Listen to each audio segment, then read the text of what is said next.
The three states of matter are solids, liquids, and gases. Materials will move between these three states of matter depending on the amount of energy required to change their state, which is based on their structure and bonding.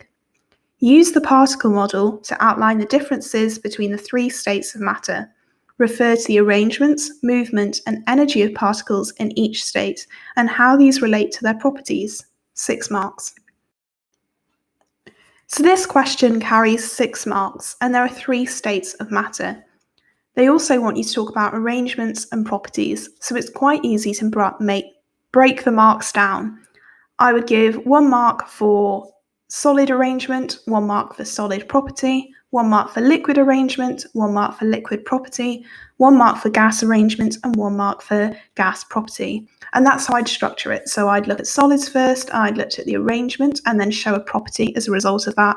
Then liquids, say the arrangement, look at a property as a result of that, and then gases, look at arrangement, and then a property as a result of that. And that will help you get your good quality of written communication marks. So you can say anything from the following list. Solids have a very close arrangement of particles.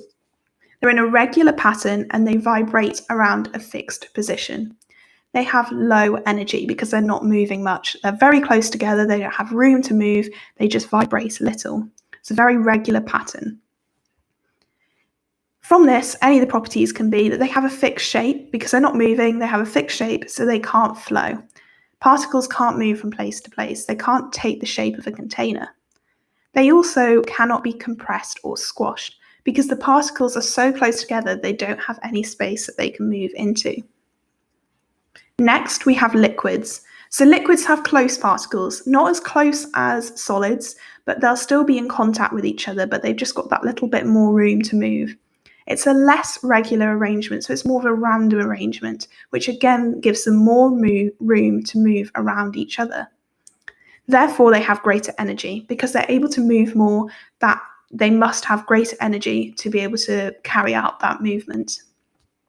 So the properties that result from that are that they can flow. They can take the shape of any container because the particles can move around each other. They've got space to move around.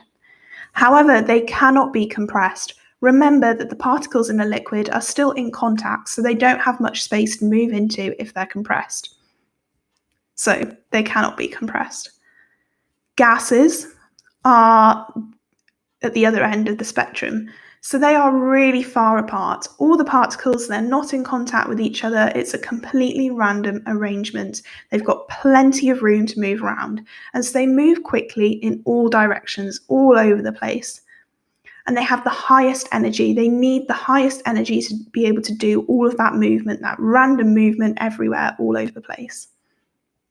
So this results in the following properties. So they can flow and they can completely fill any container. If they're placed into a container, they will completely fill it because the particles can move quickly in all directions and they can move just further and further apart from each other in order to fill a space. And they can be compressed because there's plenty of space for the particles to move into. And there's plenty of space for the particles to move close together if they need to.